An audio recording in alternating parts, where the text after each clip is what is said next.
Olá, bom dia para você que nos acompanha. E nesta terça-feira nós damos continuidade à série de entrevistas com os candidatos a prefeito de Ponta Grossa. O candidato de hoje a dar entrevista é o candidato Márcio Paulic, do Partido Solidariedade. Lembrando que a ordem das entrevistas foi feita a partir de sorteio e os candidatos terão cerca de 1 hora para apresentar suas propostas. Olá, bom dia, candidato. Bom dia, Luana. Bom dia a todos os amigos do Diário dos Campos, da rede DC+. Prazer estar aqui. Seja bem-vindo mais uma vez aqui conosco. E o senhor, primeiramente, terá 3 minutos aí para se apresentar e falar como está aí o andamento da sua campanha. Tá bem, Luana. Olha, eu já estive aqui, pela primeira vez, há mais ou menos um mês atrás. Naquele momento ainda, talvez poucos pontagrossenses ainda estavam interessados na questão eleitoral, mas agora, à medida que as coisas estão desenrolando, os candidatos estão passando suas propostas, suas diretrizes, faltando aí 17, 18 dias, com certeza é um momento importante, porque cada vez mais os pontagrossenses estão interessados em saber qual é o futuro que nós projetamos para a cidade, uma nova década, um novo momento, um novo normal pós-pandemia. Então nós estamos não apenas motivados, mas também muito preparados para poder enfrentar essas dificuldades, esses obstáculos, mas também oportunidades que nós temos. Oportunidades na área de emprego, na área de saúde, na área de educação. Nós formulamos várias metas aqui já há mais de 10 meses, todas elas colocadas dentro da Lei de Diretrizes Orçamentárias, para que nós não possamos ser, durante 2 meses, os heróis, dizendo que tudo vai ser resolvido, e depois, por 4 anos, os vilões, dizendo que não sabia. Nós sabemos sim, o grande problema da gestão fiscal que tem o município. Dos 399 municípios, nós temos em número 324 em gestão fiscal. Nós vamos ter que realmente, durante um ano, arrumar a casa, fazer bons projetos para que nos próximos anos, principalmente em 2023, quando atingirmos os 200 anos de Ponta Grossa, nós possamos ter sim uma cidade melhor, mais desenvolvida e mais justa. Eu estou preparado pelo fato de não apenas desejar ser prefeito, mas também por já ter atuado na nossa comunidade como presidente da ação comercial do CDL, mantenedor do Instituto Mundo Melhor. Já fui deputado por 4 anos, e isso me deixa convicto de que a partir do dia 1º de janeiro nós já podemos trabalhar pela cidade a partir já dos primeiros dias. Candidato, para começarmos nossa entrevista, a gente vai falar logo de começo aqui sobre o que aconteceu ontem no bairro Ouro Verde. Chegou a informação até nós, e para contextualizar quem está nos assistindo, houve uma certa confusão ontem quando o senhor realizava uma caminhada pelo bairro. Na ocasião, um homem foi detido por porte ilegal de arma e também ele estava com uma certa quantidade de droga, cocaína. O que de fato aconteceu ontem? Importante, Luana, ressaltar de que tudo que a gente viu, ouviu na imprensa, algumas falam sobre até atentados e tal. Em momento algum eu tenho falado sobre isso.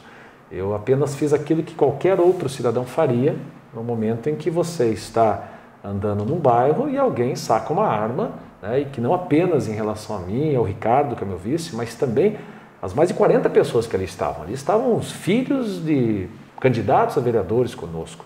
E naquele momento me preocupou muito a segurança de todos.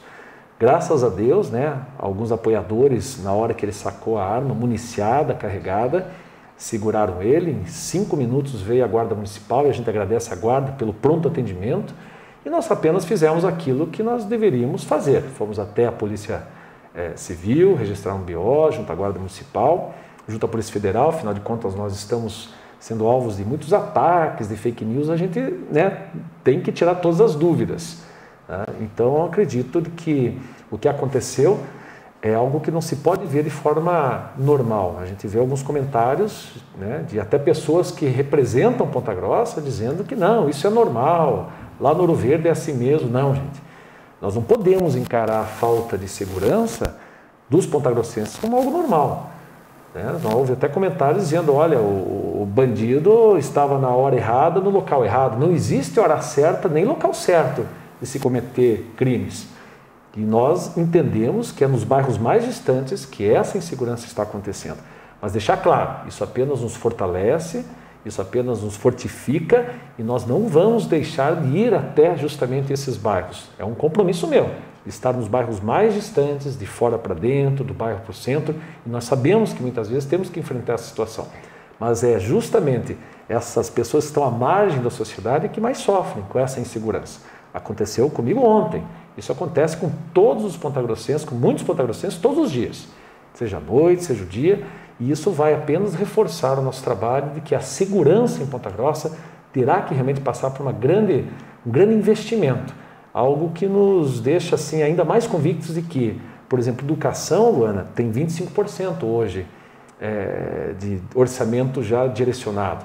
15% para a saúde e segurança hoje não tem, hoje é 2% do orçamento. Nós vamos dobrar esses investimentos para que os bairros mais humildes, os mais distantes tenham essa segurança. E nós não vamos deixar que façam esse tipo de comentário, dizendo de que isso é normal, isso acontece mesmo. Não, isso não pode acontecer em Ponta Grossa. Candidato, o senhor enviou uma nota ontem onde afirma que esse suspeito apontou uma arma em sua direção. De fato, isso ocorreu de fato? Realmente ele chegou a apontar a arma na direção onde vocês estavam? Sim, ele sacou a arma. Ele sacou a arma, foi ali, as pessoas seguraram ele, né? O pessoal da guarda, tanto é que encontraram não apenas a arma, né? Uma 9mm, como também uma trouxa, né? Que fala de cocaína. E que o que mais nos surpreende é que enquanto o cidadão comum hoje tem que lutar pelos seus direitos, um bandido desse, ele antes de chegar mesmo à delegacia, já tinha lá advogados esperando ele. E pasmem, já foi liberado. É isso que mais nos preocupa em relação à segurança de todos. Foi paga uma fiança, não sei quem pagou, e já foi liberado e já sumiram com ele. Quer dizer, é muito estranho tudo isso, mas quero deixar claro, Ana, nós não vamos usar em momento algum isso em campanha. Passou a polícia que faça o seu trabalho, mas nós vamos insistir justamente nessa questão da segurança de Ponta Grossa. Não podemos achar que isso é normal. Candidato, só para a gente entender, a guarda ela já estava no local acompanhando sua caminhada ou ela foi acionada no momento em que esse suspeito sacou a arma? Ela foi acionada no momento em que, existe até um vídeo lá que o pessoal imobilizou, né? O pessoal que estava conosco, e a guarda foi logo, acho que 153, foi acionada, ela tem uma base muito próxima ali do Ouro Verde, 4 minutos chegou. Esse pessoal que o senhor disse são seus seguranças? Eu não tenho segurança. A gente vai junto com pessoas, voluntários, de todos os segmentos, eu não tenho segurança alguma. E até estão dizendo que tem que andar com segurança a partir de agora. Eu acredito que não. Nós vamos continuar juntos nessa caminhada, claro que sempre atentos a partir de agora ainda mais. E no momento em que ele foi imobilizado pelo pessoal, não corria o risco de ele atirar nessas pessoas que o imobilizaram nesse momento? Como da mesma forma que correu o risco dela atirar nas pessoas, né? Eu acho que nesse momento o que fizeram foi uma reação, né? E acredito que foi importante, porque justamente o que mais me preocupou, a hora que eu nem vi o sujeito imobilizado, a hora que vamos dispersando, né? Eu vi muitas crianças, isso foi o que mais me preocupou, nós andamos com muitas crianças. Hoje falei com um dos pais que estavam conosco, e ele falou, olha, a alegria da democracia, né? Diziam no sábado, acho que ia para o Alagado, se não me engano, e eles passaram na frente da avenida e viram nós ali, nos adesivados, nas bandeiras, e o filho pediu, pai, eu quero ficar aqui e quero participar. Isso me emociona muito, porque nós precisamos que a juventude entre num processo democrático, né? Porque é a nossa cidade que nós estamos discutindo. Eu deixei os meus afazeres empresariais para justamente me colocar à disposição para poder contribuir com a minha cidade, retribuir a minha cidade por 4 anos. E gosto muito de ver essas novas lideranças surgindo, né? E aí, de repente, esse mesmo menino poderia estar conosco à tarde também lá, fazendo a caminhada conosco, como tantos outros que estavam. O que realmente me preocupou muito foi, naquele momento, as crianças à nossa volta. Candidato, então não houve disparo de arma de fogo no local? Não, em momento algum. A hora que terminou ali, eles seguraram, eu não vi, né? Porque eles seguraram, o rapaz saiu correndo e eles seguraram ele na esquina, eu não vi nada. Eu já entrei no carro e já nos dispersamos. No momento que ele foi imobilizado, essa arma caiu no chão, o que aconteceu?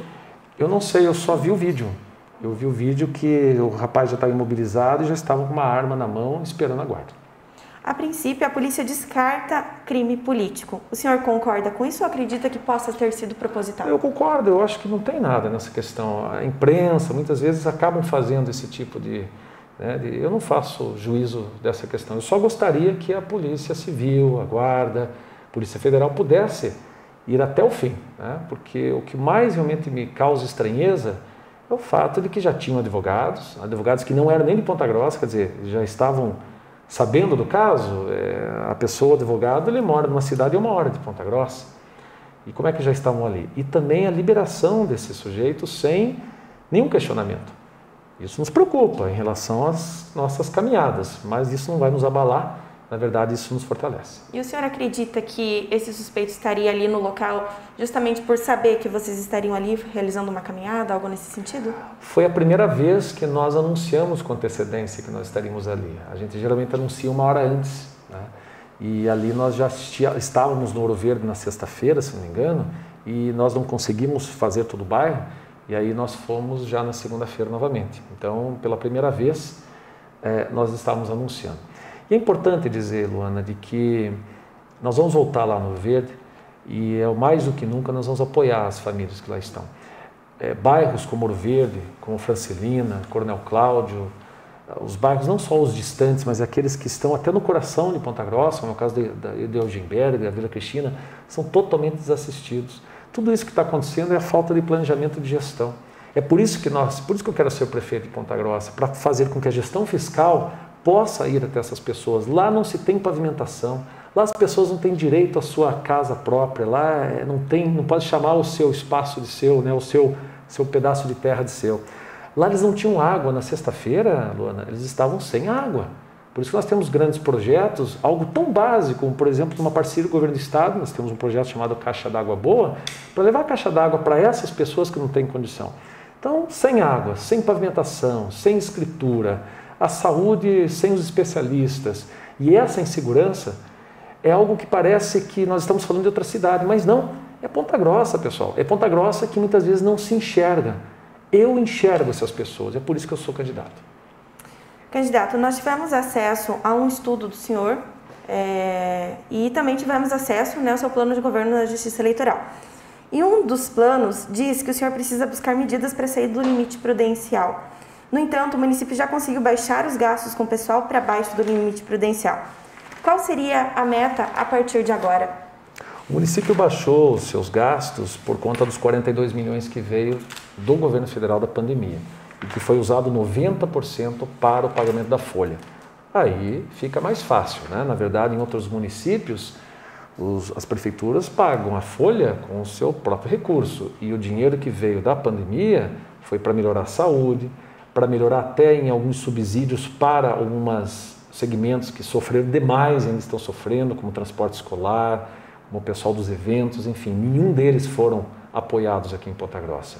E a partir do dia 2 de janeiro nós vamos ter que apoiar todos esses segmentos, porque afinal de contas, pós-pandemia, nós podemos ter uma segunda onda que se chama do desemprego.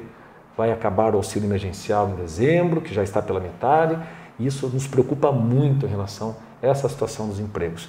O limite prudencial nós vamos ter que reduzi-lo, seja pela primeira lei que nós vamos enviar para a Câmara, que será, não essa história, vou reduzir em 50%, o cargo comissionados, eu já vi essa história há muito tempo. Reduz e depois vai aumentando. Não, nós vamos fazer uma lei para isso. Não pode passar de 2% do total de efetivo. Se hoje, Luana, nós temos 8.600 funcionários, não vai passar de 170. Nós acreditamos que conseguimos administrar com essa quantidade de pessoas em setores comissionados. Afinal de contas, nós temos que valorizar o setor, né, os funcionários públicos concursados. Ali tem muita gente que vai poder nos ajudar muito nas questões técnicas e em cargos de chefias. É assim que nós entendemos. Desta forma, você consegue reduzir o limite prudencial e fazer com que Ponta Grossa saia do nível C de investimentos para nível B ou quem sabe até nível A e assim buscarmos mais financiamentos importantes para que a gente possa fazer os projetos de pavimentação, serão 320 quilômetros, inclusive 100 quilômetros de pavimentação poliédrica e paver, que é algo moderno, algo tecnológico, que é ecológico, inclusive, que vai poder auxiliar muito para que possamos chegar a 85% das nossas ruas asfaltadas ou pavimentadas até o final em 4 anos. E também outros investimentos de infraestrutura para dar continuidade aos projetos que já existem, que estão dando certo, como o Lago de Olarias, como o Parque Linear, que foram propostas que inclusive eu fiz em 2012, mas também um grande projeto de mobilidade, o maior da história da cidade, que é unir justamente ali o Lago de Olarias até a Carlos Cavalcante e também a Rota da Saúde até o Vicentino, ligando Ponta Grossa não só fisicamente, mas socialmente com as pessoas que ali vivem.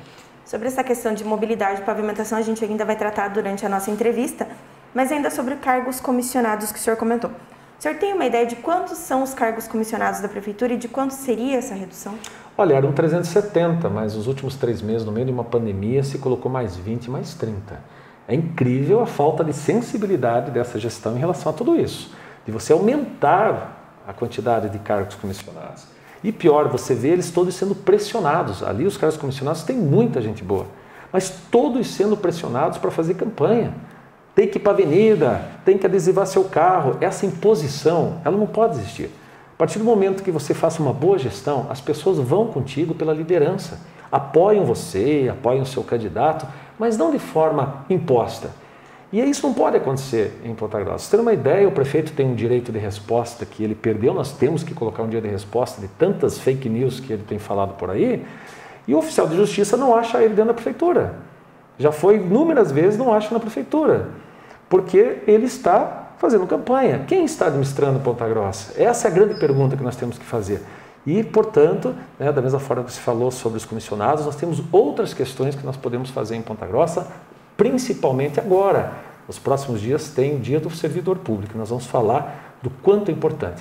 Eu que sou de uma empresa que está entre as melhores para se trabalhar no Brasil, pode ter certeza que nós vamos fazer da prefeitura uma das melhores para se trabalhar. Por quê? Funcionário motivado vai atender também cada vez melhor a nossa população. E nós vamos transformar Ponta Grossa em uma das melhores para se viver.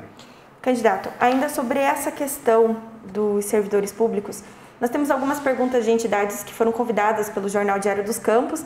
Elas mandaram perguntas e elas não sabem para qual candidato será direcionado. Mas sobre esse assunto nós temos uma pergunta do Sindiserve.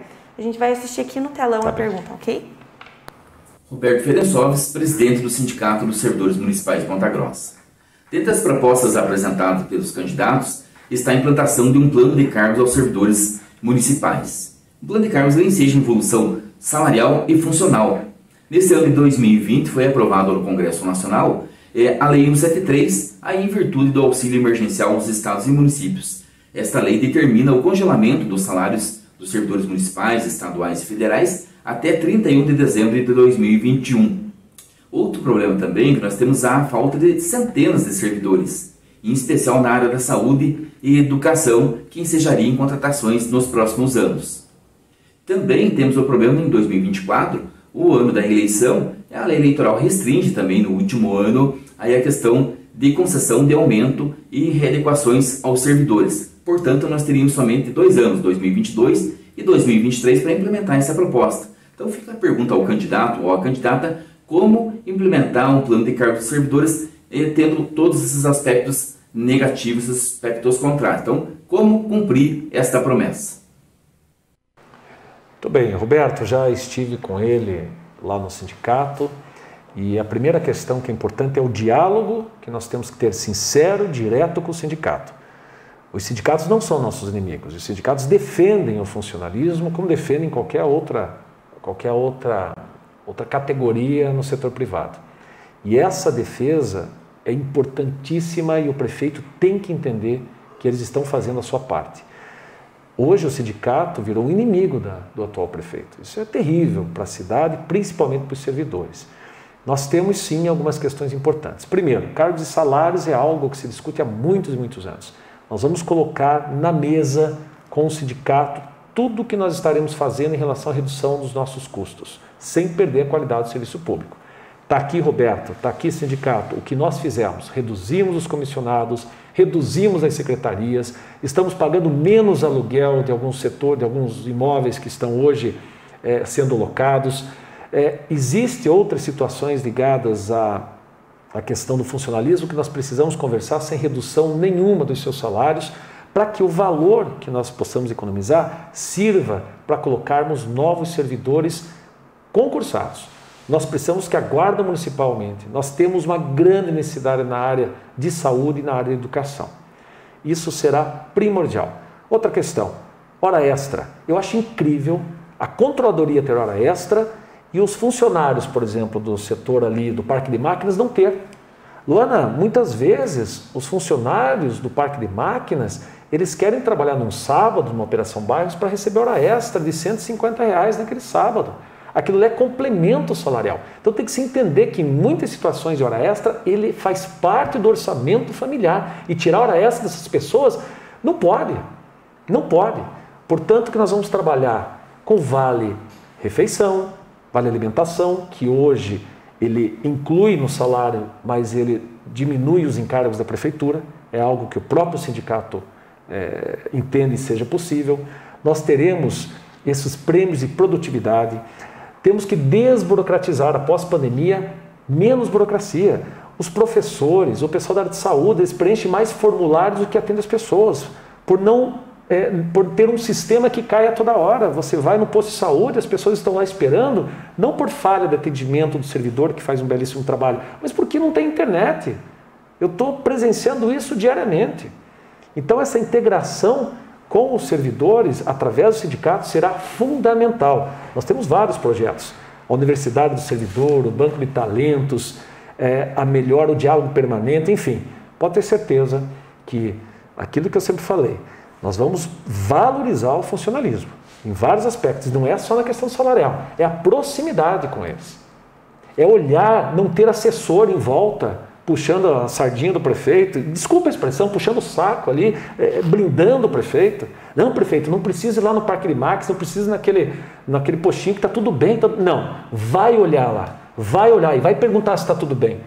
Se você perguntar tudo bem 3 vezes, a pessoa te fala, não está bem, prefeito, está acontecendo isso, isso, isso. Às vezes é coisa básica. O pessoal no posto de saúde não tem ventilador, entendeu? Então, gente, é cuidar das pessoas. Para cuidando das pessoas, a gente consegue resolver em parte os problemas da cidade. Candidato, então o senhor disse que haverá concurso público sim. Para quais áreas, além da Guarda Municipal? Segurança, saúde e educação, a princípio. Principalmente no quadro de educação, que está faltando algumas pessoas, e no quadro da saúde, onde, por exemplo, as CFs fazem um trabalho fantástico, as agentes comunitários de saúde, elas não conseguem ir para a rua atender a população, principalmente no momento de pandemia, que os idosos estão em casa, tem que ir até eles, porque o setor administrativo, elas têm que ficar lá.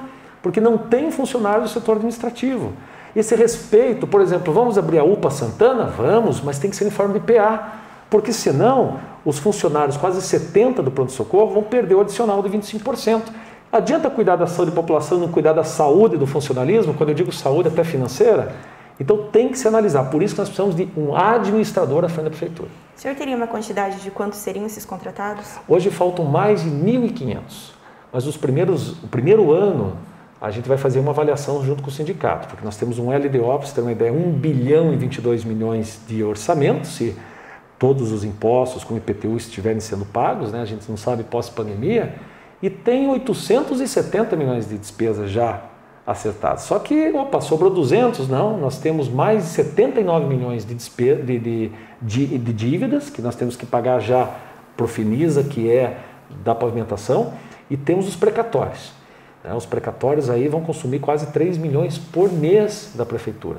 A nossa esperança é que, em fevereiro, os prefeitos peçam para o governo federal para que os precatórios possam ter um prazo maior de pagamento para poder sobrar recursos para que nós possamos contratar. Então, a partir do momento que tenha-se essa questão, vamos sim contratar mais servidores, que é muito importante. A previsão desse concurso seria ainda no primeiro ano, ou o senhor acredita que seria um pouco mais para frente? Primeiro ano para valer para o segundo. E seriam 1.500 nessas 3 frentes que o senhor falou, segurança, saúde e educação. Os 1.500 é necessidade, né? Necessidade real. Nós vamos ter que ter uma força de trabalho de gestão fiscal, sem aumento de impostos, sem aumento de alíquotas, mas fazer uma justiça fiscal melhor, principalmente em 2 aspectos. Nota Ponta Grossa Solidária, que é o aumento da arrecadação do ISS, de quem não está hoje emitindo uma nota de prestação de serviços, parte disso vai para as entidades, muito parecido com o que nós fizemos como deputado, que é a Nota Paraná Solidária. A questão de IPTU, nós não vamos aumentar o IPTU alíquota, mas quem compra e vende o imóvel nós vamos analisar.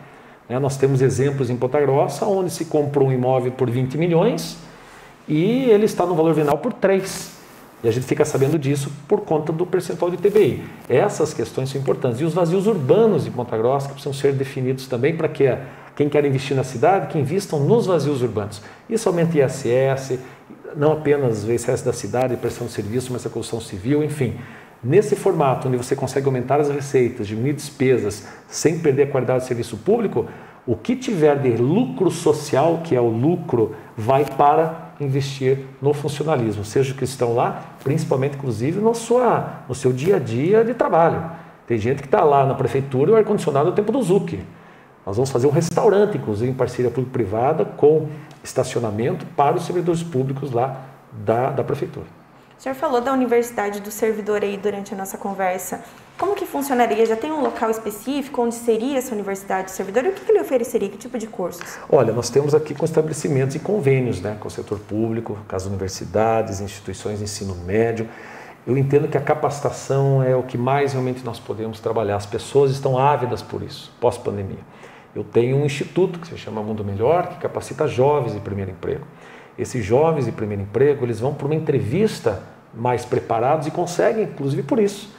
Então nós precisamos capacitar o nosso funcionalismo. Afinal de contas, esse é um grande problema que existe. Tem pessoas motivadas e desmotivadas por vários aspectos, mas muitas vezes os que estão desmotivados acabam assim interagindo mais com quem está motivado, acabam influenciando mais quem está motivado. E essa pessoa acaba se desmotivando também. Nós precisamos criar mecanismos que o ambiente de trabalho seja melhor, que os salários sejam mais justos, para que todos se tornem mais motivados. E aquele que esteja desmotivado, ele possa vir junto. Muitas vezes, eu já tenho isso na minha vida como gestor privado, e que muitas vezes os funcionários estão desmotivados, não por conta até do seu trabalho, mas por conta de algum problema na sua família.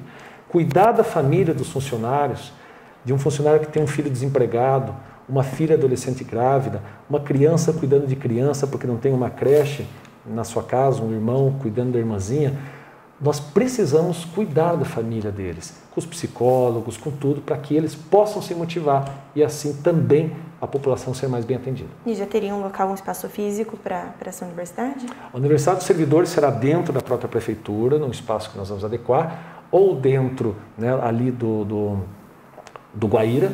Afinal de contas, nós queremos transferir a Guarda Municipal para uma sede própria, uma parceria público-privada lá no mercado municipal, para que a gente possa ter um grande complexo de segurança na cidade e agora ainda mais, depois do ocorrido conosco, que ocorre com todos os pontagrossenses sempre, nós possamos ainda mais assegurar a segurança pública de Ponta Grossa. Candidato, em seu plano também consta a criação do Centro de Abastecimento de Ponta Grossa, o CAPG, que irá organizar a comercialização de produtos de hortifruti no município. Qual a diferença do CAPG para o CEASA? Eu fui, como deputado, o que regulamentou o CEASA no Paraná. E eu sei exatamente como funciona o CEASA e sei exatamente que o CEASA em Ponta Grossa nós teremos algumas dificuldades.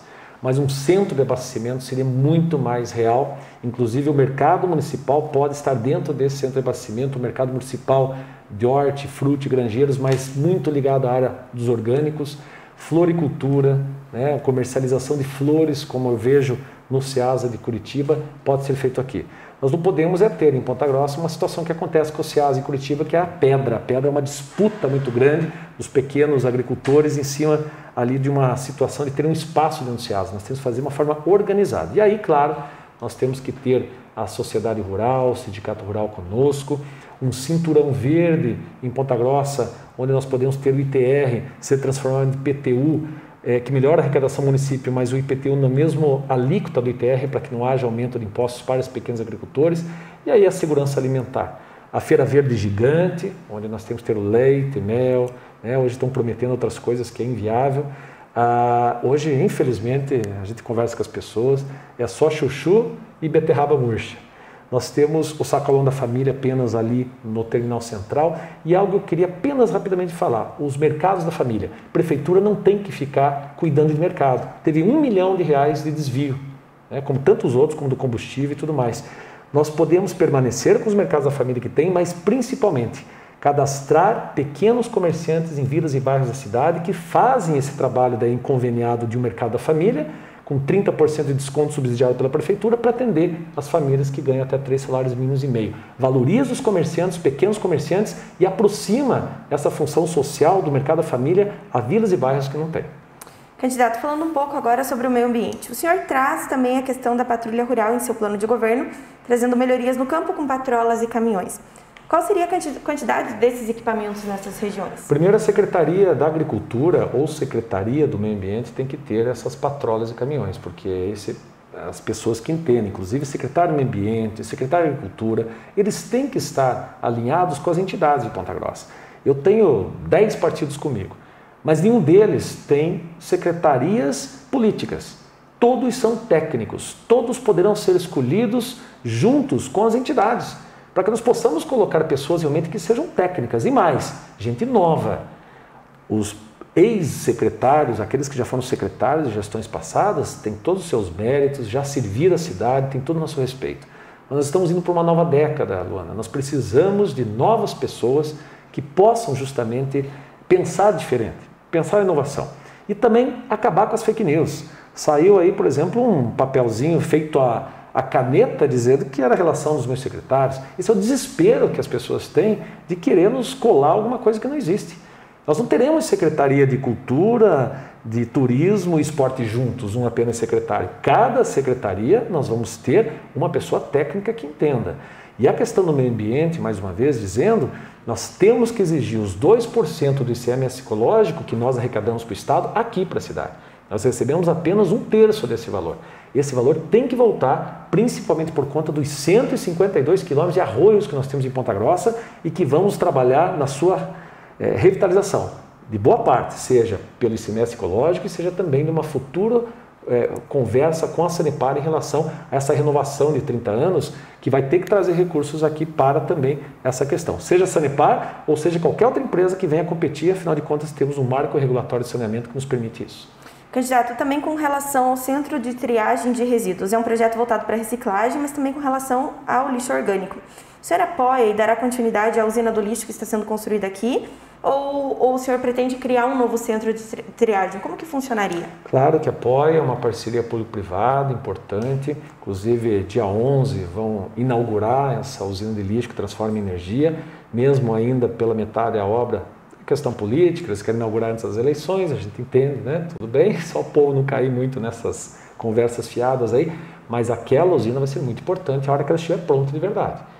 E outra coisa, o projeto social em cima disso. A gente tem visitado muitos catadores de recicláveis, os barracões que essas pessoas trabalham, totalmente inapropriados, Luana. Hoje nós temos as pessoas desempregadas trabalhando com os recicláveis. É incrível a forma degradante que essas pessoas trabalham. Ponta Grossa, inclusive, é uma cidade que geograficamente tem seus altos e baixos. É terrível você ver uma senhora de 70 anos de idade, um senhor, carregando aquelas gaiotas nas subidas. Nós temos sim condição de melhorar a vida dessas pessoas. É para essas pessoas, gente, que nós precisamos trabalhar. Não existe empresa, prefeitura, cidade de sucesso se essas pessoas não tiverem cidadania. Essas pessoas também consomem, essas pessoas também elas participam da sociedade. Então nós temos que, claro, ter a usina de lixo, fazer um bom trabalho com a parceria público-privada, mas nós precisamos atender essas pessoas em especial. Ainda sobre essa questão da preocupação com os catadores, mas também com relação à questão de coleta seletiva porta a porta nas casas, nós trazemos uma pergunta do CREA no telão. Claro. Meu nome é Gerson Luiz Carneiro, eu sou conselheiro do CREA Paraná pela Associação dos Engenheiros e Arquitetos de Ponta Grossa e também sou diretor financeiro do CREA Paraná. Gostaria então de fazer uma pergunta. Atualmente, Ponta Grossa tem implantada e já consolidada a coleta domiciliar de resíduos sólidos urbanos, o que nós chamamos de RSU, e também a coleta seletiva de reciclados. Para que a gente atenda integralmente à Lei 12.305 sobre a Política Nacional de Resíduos Sólidos, falta apenas a consolidação da coleta seletiva de orgânicos. Gostaria de saber como a próxima gestão pretende tratar desse tema. Importante, a coleta seletiva de orgânicos nós precisamos trazer. Eu tenho visto isso em algumas cidades, né? Eu vi a coleta seletiva de orgânicos funcionando muito bem em cidades do interior de São Paulo. Curitiba faz bem esse trabalho e a gente tem que, muitas vezes, até copiar essas situações, até porque existe uma lei que nós precisamos cumprir. A parte da coleta seletiva de sólidos, como falei, nós precisamos ampliar e melhorar principalmente a situação dos catadores. Os orgânicos já é diferente, não existe os catadores de orgânicos, é uma questão do lixo orgânico que apodrece, é complicado e nós precisamos tratar de uma forma diferenciada. Nós estamos vendo as possibilidades para que possamos trabalhar também numa parceria público-privada, como eu tenho visto em outras empresas, afinal de contas, Luana, o que o Estado não consegue fazer direito, existem parcerias privadas que podem, desde que o Estado, desde que o município saiba regular bem. Isso tem exemplos diversos. Vamos pegar o exemplo de telefonia. Telefonia, atrás era Telepar, as pessoas colocavam no imposto de renda a linha telefônica há 15 anos atrás, pelo valor que era. Entrou uma operadora, entrou uma segunda, uma terceira, e hoje existe a Anatel que cuida, né, regulamenta para que essas operadoras tenham uma função realmente também social, né? Essa regulação que é o que vejo que Ponta Grossa tem que ter. Nós temos que ter importantes órgãos de fiscalização e que normatizem através de conselhos, sejam eles deliberativos, para que as parcerias público-privadas aconteçam na cidade. Com a redução da Selic, as empresas, os investidores, eles vão cada vez mais colocar dinheiro, né, nas cidades, em vários aspectos, seja na questão do meio ambiente, da coleta seletiva do lixo orgânico, seja também nas questões ligadas à área de infraestrutura em geral, né? A única questão que eu acredito que o Estado ele tem que manter na sua mão e é importante é a questão da segurança, que não se terceiriza, a saúde, você pode até fazer alguns convênios, né, como é o caso do Plano de Saúde Municipal, mas ela precisa ser pública, e claro, a educação, né? Essas três áreas nós não podemos abrir mão de ter o Estado muito presente 100%. O senhor comenta também do fundo, criar o Fundo Municipal de Meio Ambiente a partir de recursos do ICMS ecológico, que o senhor estava comentando até agora há pouco, 2% Sanepar e taxas de licenciamento. Mas Ponta Grossa ela já conta com o Fundo Municipal de Meio Ambiente que foi regido pelo Decreto Municipal 11.868 de 2016. O senhor pretende anular esse decreto ou fazer outro? Não, ela é uma criação de um fundo ecológico como forma de compensação para os pequenos produtores rurais. Eles possuem restrição hoje, né? E esse uso, né, do fundo ecológico, do solo em locais protegidos, nós temos unidades de conservação em outras áreas de preservação ambiental. Então é para essas pessoas que nós temos que criar esse fundo. Ele é uma ferramenta, na verdade, de incentivo à preservação ambiental. Nós vamos ter que apenas mudar a forma que nós tratamos. Infelizmente, parte desse fundo que já tem não vai para a área destinada. Candidato, com relação às lâmpadas, o senhor comenta a questão de lâmpadas, substituição das lâmpadas convencionais por lâmpadas de LED aqui em Ponta Grossa, que são mais econômicas e mais claras, né, segundo sua proposta. O senhor tem uma ideia da quantidade de lâmpadas que deveriam ser instaladas aqui? Nós temos 52.727 postes em Ponta Grossa. Nós temos a contribuição da iluminação pública, que todos nós já pagamos. E apenas com essa CIP nós teríamos condição de mudar 1/3 da iluminação pública de Ponta Grossa nos próximos 4 anos. Quase que 15 mil lâmpadas. Nós daríamos prioridade principalmente para as entradas de bairros, inclusive em lugares que não tem, né? Esses dias nós estávamos ali, domingo, no lado de onde o maior núcleo habitacional de Ponta Grossa, e que de difícil acesso, só tem uma via que precisa ter mais uma, que é o pessoal do Londres, do Panamá, do Costa Rica, 1, 2, 3, né? Tem o São Martinho um pouco à frente. A entrada principal ali não tem iluminação. Chega de noite, as pessoas têm que andar devagar, porque ali daqui a pouco bate num cavalo, que ali tem cavalos, ali um monte. Esse tipo de cidadania e que traz segurança. A iluminação pública é segurança. E eu quero que as pessoas reparem. É muito bonito você ver uma vista aérea, por exemplo, do Lago de Olarias. Maravilhoso, toda é LED. Olha para o lado. Olha como é escura a nossa cidade. Esses dias estava até vendo, mas será que é tão escuro assim? Ou tem algum insufilme aqui no meu carro que eu não consigo enxergar no carro que eu estava? É escura mesmo. Então nós temos esse compromisso de transformar essa tecnologia em LED, que é muito mais econômica, reduz o custo da luz para o município, é muito mais abrangente, dá mais segurança e também, algumas delas, existe a câmera de segurança e que vai ajudar muito nessas entradas de bairros. Então o nosso compromisso é que 1/3 da iluminação de Ponta Grossa em 4 anos possa ser alterada para LED. E qual que seria o investimento para essa substituição? Ele vem pelo CIP, né? O CIP hoje, essa contribuição da iluminação pública será esta que nós vamos usar. A princípio são 12 milhões de reais nos primeiros 4 anos. E teria uma previsão de quanto daria esse retorno futuramente com a economia? São 327 mil reais a menos por mês de iluminação pública que o município pagaria. Vezes 12, vezes 4, nós estamos falando de mais de 7 milhões de reais. Imagina isso investido, por exemplo, no plano de saúde municipal, onde as pessoas poderiam, a prefeitura, pagar uma consulta do particular para alguém que não tem essa condição. É essa integração que nós temos que fazer, pensar em prioridades, reduzir esses custos para trazer para a área de saúde principalmente. Pode-se dizer que seria um retorno meio que imediato, então? Com certeza, seria um retorno muito imediato. Em 2 anos nós teríamos esse retorno. Candidato, o senhor fala em criar, o senhor comenta de tentar a liberação de 1.500 alqueires da Embrapa para fazer um novo distrito industrial. Qual seria o plano B se a Embrapa não liberar essa área? Primeiro, nós temos já uma situação interessante aqui em Ponta Grossa, que é, inclusive, o Conselho de Desenvolvimento aqui da cidade de Ponta Grossa faz um trabalho belíssimo, criou as câmaras, né?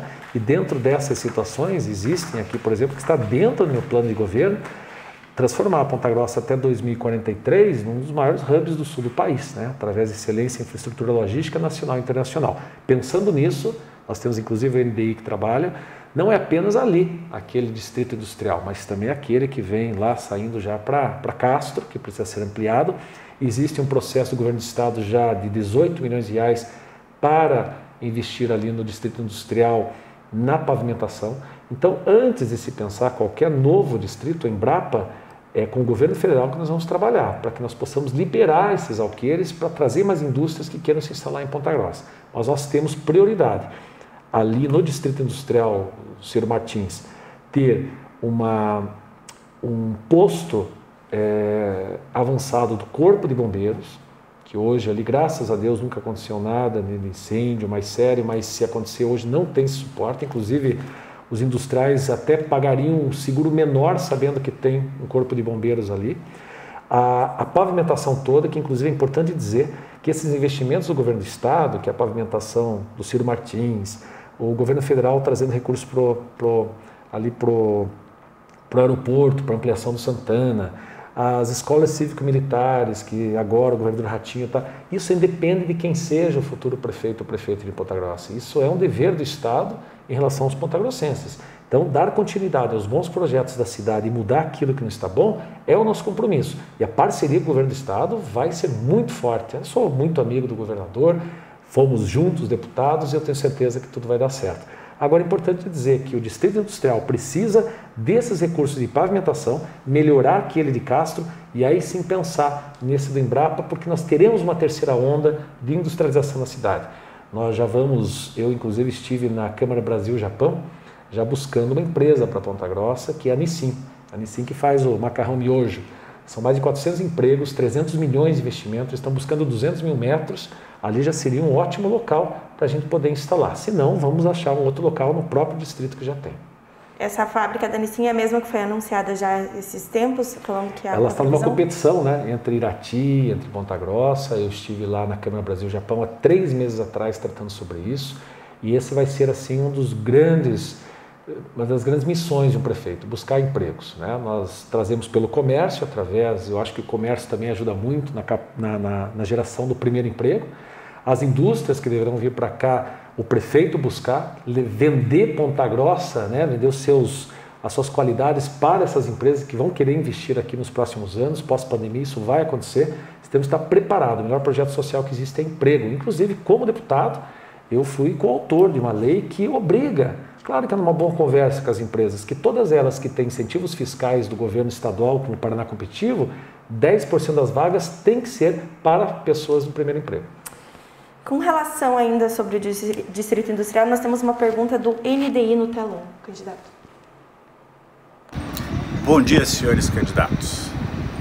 Eu sou Otto Ferreira Neto, sou CEO da Forward Química do Brasil e coordenador do Núcleo das Indústrias de Ponta Grossa. A nossa pergunta e o que nós queremos saber é sobre o futuro da infraestrutura do ecossistema das indústrias de Ponta Grossa, que impactam diretamente sobre a economia, sobre a sociedade e sobre o meio ambiente.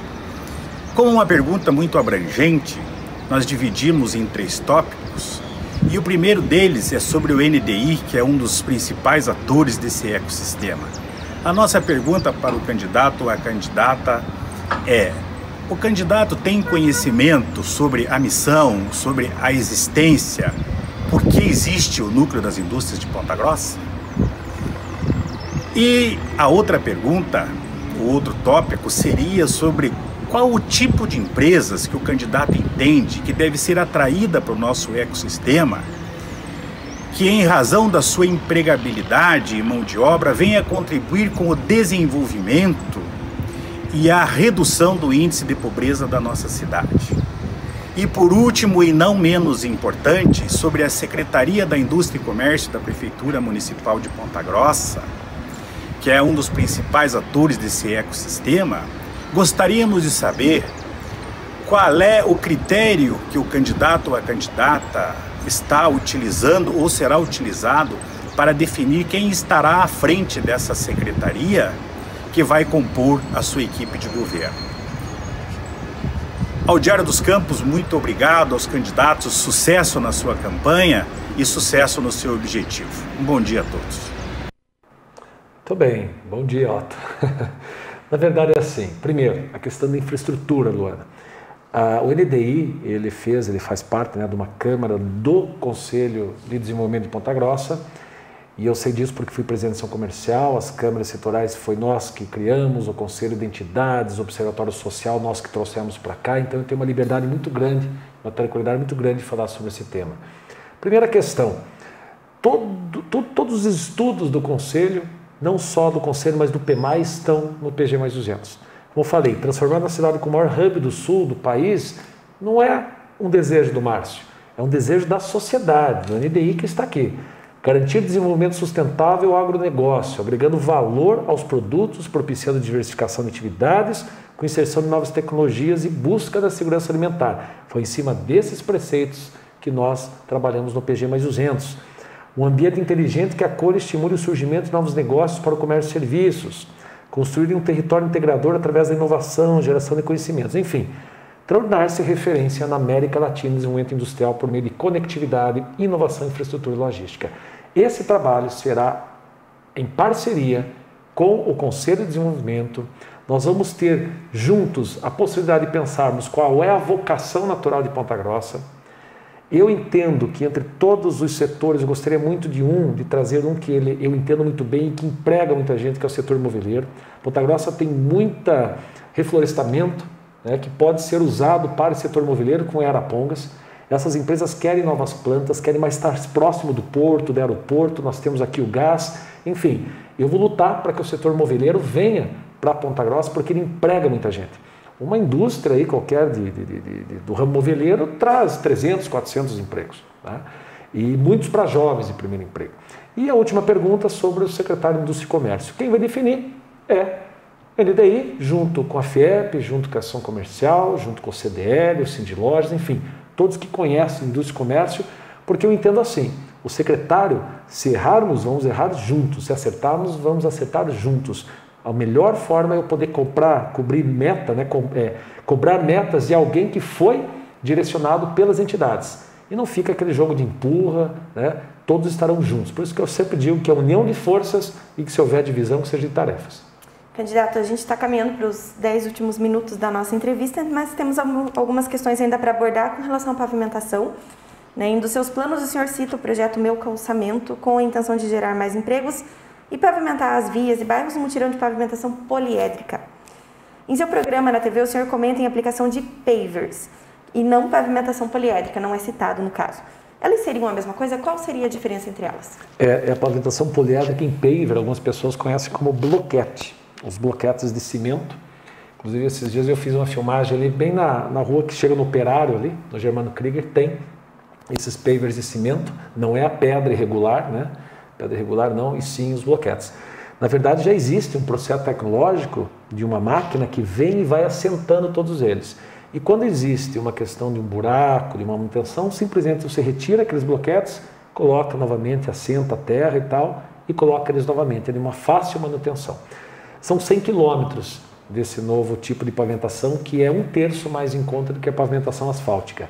Mas mesmo assim, a partir do momento que a gente traga Ponta Grossa para o nível B de investimentos, nós vamos buscar recursos com o Banco Mundial, com o governo federal, o governo estadual, abrir a cidade para os deputados que fizeram voto em Ponta Grossa e que não mais voltaram. Para você ter uma ideia, 17 deputados federais fizeram voto em Ponta Grossa, mais de 70 mil votos, e não mais voltaram, porque Ponta Grossa está fechada politicamente. Isso é triste. É os nossos impostos que nós queremos buscar, não é nenhum favor que o deputado faz para nós. Então o prefeito vai ter que estar lá em Brasília mensalmente buscando esses recursos. E um deles é a pavimentação. 220 quilômetros de asfalto novinho em folha e 100 quilômetros de pavimentação poliédrica para muitas vezes as ruas que estão próximo de arroio, ou ruas que as pessoas não têm condição de poder pagar por uma pavimentação asfáltica, mas pode pagar por uma poliédrica. Esses 200 quilômetros de pavimentação asfáltica que o senhor comenta seria de impulsionar de 65% a 85% Exatamente. Pavimentação. Mas o governo atual, a gestão atual, ela fala que 90% das ruas de Ponta Grossa estão pavimentadas. Isso procede? Como que o senhor observa isso? Isso é mentira, né? Porque ele sabe que ninguém vai lá com uma régua medir, né? Então, e também ele acaba colocando, o governo atual, as pavimentações foram feitas pela iniciativa privada através das empresas, das empreiteiras que fizeram os lucros habitacionais. Aí fica fácil, né, você fazer favor com o chapéu alheio, né? Então nós vamos fazer sim 220 quilômetros de pavimentação asfáltica pela prefeitura. Isso será de extrema importância. E hoje nós não temos 70% das ruas asfaltadas. Nós temos 30% a 35% das ruas ainda que faltam pavimentação em Ponta Grossa. Por isso que eu vou chegar a 85%. Tem que tomar muito cuidado, que eu até já vi aí falando que vamos asfaltar 100%. Gente, pare de cair nessa história. Não vai asfaltar 100% do município, é muito complicado. Nós vamos asfaltar 85%.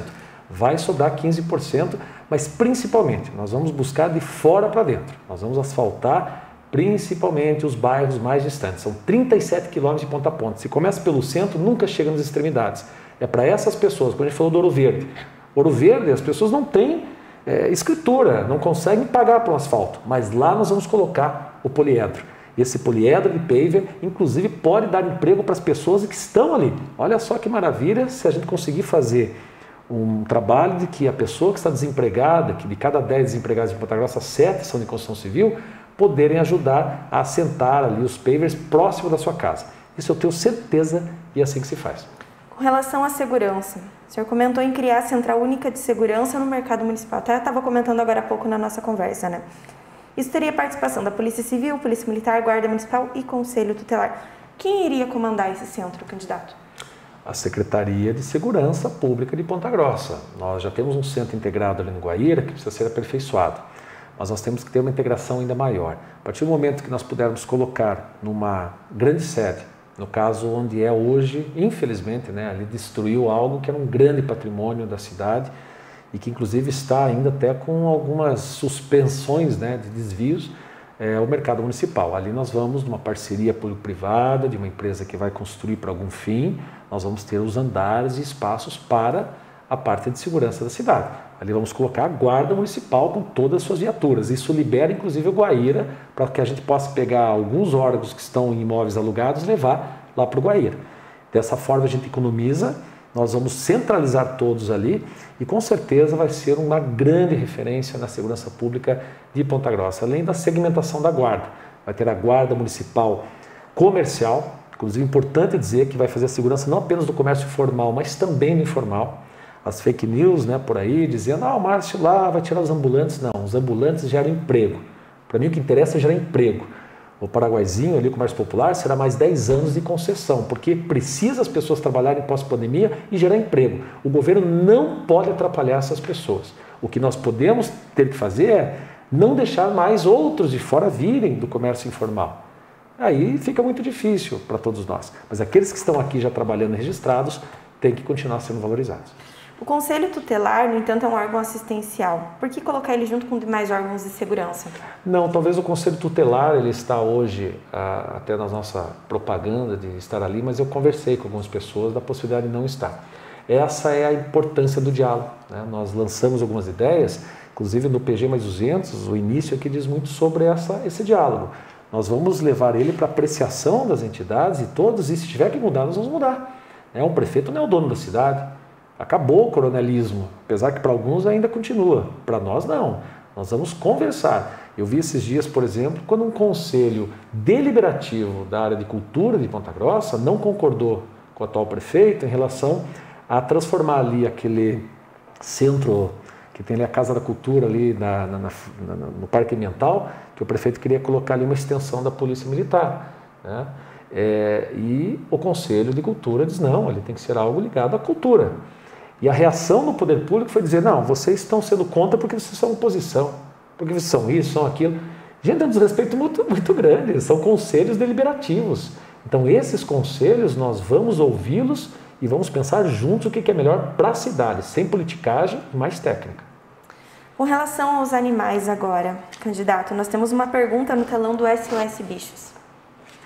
Atualmente, muitas cidades trabalham com o conceito de saúde única, que é a integração da saúde humana, a saúde animal e a saúde ambiental, associadas a políticas públicas de controle de prevenção a enfermidades. Sabendo que existem muitas famílias que têm ao seu lado animaizinhos e não têm condições de tratá-los, gostaríamos de saber se existe algum projeto de um hospital público veterinário ou, quem sabe, algum convênio com alguma clínica particular que possam dar assistência a essas famílias? Ótima pergunta. Eu trabalho com essa questão animal já há muitos e muitos anos. A minha mascote da minha empresa, né, é um cachorrinho. E não é à toa, porque nós cuidamos dessa questão. Uma boa parte do que nós hoje temos em percentual de receita vai para os cuidados animais. E nós notamos aqui em Ponta Grossa que precisa avançar muito. E, na verdade, mais uma vez, a parceria público-privada. Nós podemos até pensar no hospital, veterinário, público, mas o ideal, gente, é convênio municipal com clínicas e médicos veterinários do particular, valorizando essas pessoas que já trabalham muito bem. Está aqui, ó, ampliar os convênios com clínicas, instituições de ensino médio e superior também que possuem cursos relacionados com a área, tendo por objetivo atender os animais de rua resgatados e aqueles que sofrem maus tratos. Clínica geral, castração, desminificação, vacinação, encaminhamento para doação, essas parcerias, né, inclusive com as entidades protetoras de animais. Então nós vamos fazer um convênio entre 8 a 10 clínicas para que a gente possa cuidar os animais aqui de Ponta Grossa. E não apenas em relação aos cachorros, aos gatos, mas também a gente vê muitos cavalos e que são colocados lá atrás do Cefet e ficam lá, né? Nós precisamos fazer um trabalho melhor em relação aos animais de grande porte. Existe o SAMU animal, existe o Centro de Zoonoses, essa feira de adoção de animais. E existia no meu plano até uma questão de um cemitério municipal animal, muitas pessoas pedindo sobre isso. Mas não é possível, talvez, porque a pessoa depois tem que pagar e ter a conversa com o pessoal, né? Pagar manutenção diária, mas existem outras possibilidades de tratar disso, porque hoje, infelizmente, as pessoas morrem animalzinho, enterram no quintal, às vezes até jogam no lixo. Nós vamos ter que dar uma destinação melhor para isso. Candidato, sobre dinheiro público agora. A senhora arrecadou 730 mil para sua campanha, onde metade foi via partido. E conforme consta no site da Justiça Eleitoral, já foram gastos 321 mil. A senhora acha justo usar esse dinheiro para financiar, dinheiro público para utilizar e financiar campanhas eleitorais? Eu só tenho caixa 1, né? Eu não tenho caixa 2, nem caixa 3. Então eu acho justo você poder usar, eu uso dinheiro próprio, de recursos de doação da minha família para a minha campanha. E o fundo partidário ele está indo exclusivamente para os candidatos a vereadores.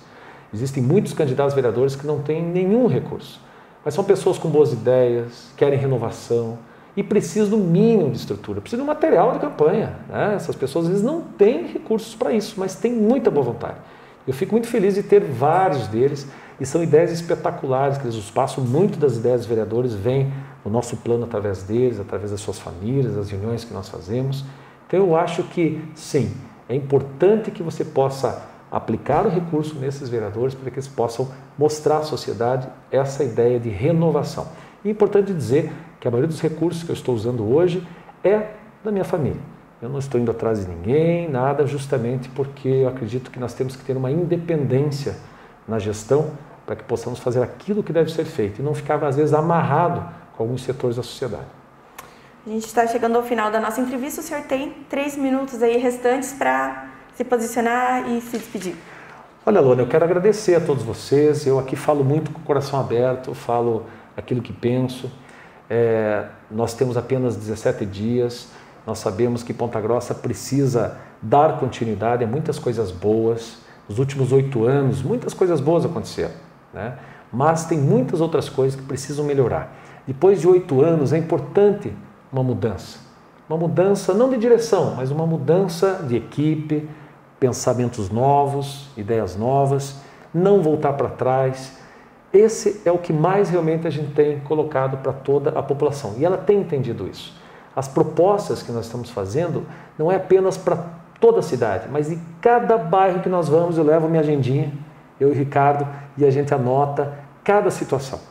Tem uma questão de uma entrada da rua, outra é o campinho lá que não tem um banheiro para a criançada. Coisas básicas, gente. Como a gente falou dos ambulantes aqui, coisa básica, não tem sanitário para os ambulantes que tem que ficar lá tentando entrar dentro das lojas. Então, esse ouvir é o que a gente mais está fazendo. E o que é mais legal é isso. Nas nossas caminhadas vai se incrementando tudo isso, para que a gente, a partir do dia 1º, possa já estar trabalhando. E quero agradecer, inclusive, ao meu vice-prefeito, candidato a vice-prefeito Ricardo Zampieri, que pensa muito parecido comigo em relação a querer, assim, ele se realiza como eu, através da conquista das pessoas. E é tão legal a gente poder estar no bairro conversando, a gente ama essa situação de poder estar próximo das pessoas. E é isso que nós vamos fazer também como prefeito. Serão 3 dias na prefeitura, 3 dias na rua, conversando com as pessoas. A transparência, administrar também é transparência. Nós vamos estar nessa transparência, por exemplo, à luz do sol e aos olhos do povo. Tenha certeza absoluta que nós vamos fazer um belíssimo trabalho. Eu aproveito para pedir o voto. Pedir o voto, Márcio Paulic, Ricardo Zampieri, é 7-7, e tenho certeza que nós vamos ter uma nova Ponta Grossa, uma nova década, uma nova equipe, um novo prefeito. Muito obrigado, Luana. Nós agradecemos sua participação mais uma vez. Essa foi a entrevista, então, com o candidato Márcio Paulic, do Partido Solidariedade. Entrevista completa você confere nos nossos canais do YouTube, Facebook e também a matéria completa na versão impressa do Diário dos Campos desta quarta-feira. Obrigada a você que ficou conosco até agora. A todos um bom dia.